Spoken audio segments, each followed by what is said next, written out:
Hello guys, today i-share ko sa inyo ang ating recipe na less oil. So nagpakulo lang ako ng tubig, ang water nilagyan ko lang ng sinigang mix, tomato, onion and ginger. And then mayroon akong fry na isda, any isda, but ito ay yung ating tilapia. So any isda ang pwede ninyong magagamit dito. So maglagay lang tayo ng kaunting granule seasoning ayon sa ating panglasa.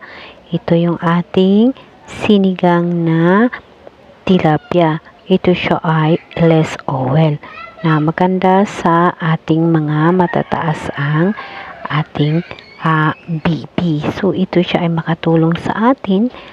May kasamang kangkong kaya ito siya yung lagi namin inuulam dahil malaking maitutulong sa ating health.